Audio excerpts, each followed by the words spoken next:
Baik, Assalamualaikum warahmatullahi wabarakatuh. Perkenalkan, nama saya Muhammad Rehan Firdaus. Saya dari TRPL kelas 1E. Di sini saya ditugaskan oleh Pak Jaka untuk menjelaskan tentang ini. Baik banget ya teman-teman ya, Bapak ya. Karena di ketentuan nggak ada untuk dijelaskan salah satu dari 3 itu, jadi ya semuanya aja dijelasin nggak apa-apa lah ya. Biar 7 menit maksudnya. Baik, yang pertama adalah perangkat keras. Perangkat keras adalah komponen yang membentuk fisik sebuah komputer atau perangkat lainnya. Contoh dari perangkat keras yaitu prosesor, memori, hard disk, dan yang lain-lain. Perangkat keras sendiri itu terbagi menjadi beberapa bagian. Yang pertama adalah perangkat keras, perangkat input yang digunakan untuk memasukkan data. Kemudian yang kedua adalah perangkat output untuk menampilkan hasil. Yang ketiga adalah perangkat penyimpanan yang digunakan untuk menyimpan data. Kemudian yang selanjutnya adalah input. Input adalah data atau instruksi yang dimasukkan ke dalam komputer atau perangkat lainnya. Contoh dari input adalah yang pertama teks, memasukkan teks ke dalam komputer menggunakan keyboard. Kemudian yang kedua adalah gambar, menginput gambar ke dalam komputer dengan menggunakan kamera atau scanner. Kemudian yang ketiga adalah suara, merekam suara dalam komputer menggunakan mikrofon. Kemudian yang selanjutnya adalah perintah, memerintahkan komputer melalui keyboard atau mouse. Dan selanjutnya adalah output. Kemudian selanjutnya adalah output. Output adalah hasil dari input sendiri, yaitu misalnya kita memasukkan teks menggunakan keyboard, maka teksnya akan keluar seperti itu. Dan juga gambar, kita memasukkan gambar melalui scanner atau kamera dan gambarnya akan keluar gitu. Itu adalah output. Kemudian selanjutnya adalah proses. Proses itu langkah-langkah ya yang dilakukan oleh komputer untuk mencapai suatu tujuan gitu. Contoh dari proses sendiri yaitu yang pertama pengolah data, yaitu mengolah data input untuk dijadikan output yang berguna gitu. Kemudian adalah penghitungan, yaitu menghitung perhitungan matematika untuk menampilkan hasil. Kemudian yang selanjutnya adalah pengeditan yang ditujukan untuk memperindah atau memperbaiki suatu video, gambar, atau teks.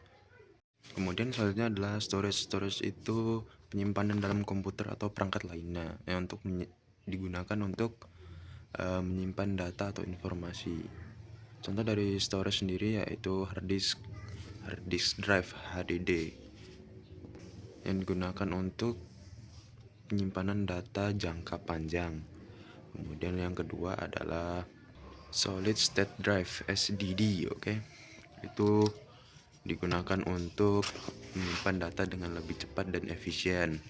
Kemudian yang selanjutnya adalah flash drive, penyimpanan data portable yang bisa dibawa kemana-mana ya. Kemudian selanjutnya adalah cloud storage, yaitu penyimpanan data yang bisa diakses dari mana saja. Kemudian selanjutnya ada peripheral. Peripheral itu umum ya, kayak misalnya mouse, keyboard, ya udah pada kenal lah. Terus monitor, printer, apalagi speaker, scanner, webcam, dan lain-lain ya. Umum lah, udah pada tahu. Kemudian selanjutnya adalah perangkat lunak. Apa sih perangkat lunak? Perangkat lunak adalah kumpulan instruksi atau program yang digunakan oleh komputer untuk menyelesaikan tugas-tugas tertentu yang dapat dilihat tapi tidak dapat diraba, tidak dapat dirasakan, tidak dapat disentuh maksud saya. Perangkat lunak yang pertama yaitu sistem operasi. Sistem operasi itu digunakan untuk mengatur dan mengelola sumber daya komputer seperti Windows, macOS, Linux, dan lain-lain. Kemudian adalah aplikasi, yaitu program dirancang untuk melakukan tugas-tugas tertentu seperti Adobe Photoshop, Microsoft Office, Microsoft Word, dan lain-lain. Kemudian selanjutnya adalah bahasa pemrograman. Apa sih bahasa pemrograman? Bahasa pemrograman adalah bahasa yang digunakan untuk menjalankan suatu tugas komputer. Bahasa pemrograman yang pertama adalah Python. Apa sih Python itu? Jadi Python itu adalah bahasa pemrograman yang populer yang digunakan untuk analisis dan pengembangan data.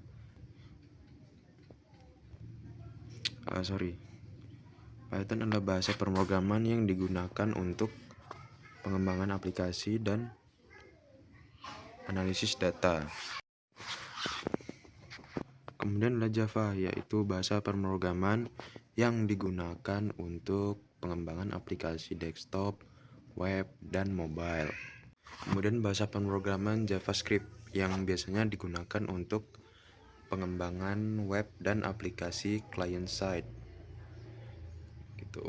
Kemudian bahasa pemrograman bisa dibagi menjadi beberapa bagian, yaitu yang pertama bahasa pemrograman tingkat tinggi, yaitu contohnya seperti Python dan Java. Biasanya dapat lebih mudah dipahami, lebih mudah digunakan, dan lebih abstrak. Kemudian adalah bahasa pemrograman tingkat rendah, contohnya seperti assembly dan C, biasanya dekat-dekat dengan bahasa mesin ya. Kemudian adalah bahasa pemrograman fungsional, yang contohnya itu Haskell dan Lisp. Itu biasanya bahasa pemrograman yang lebih fokus pada fungsi dan komposisi.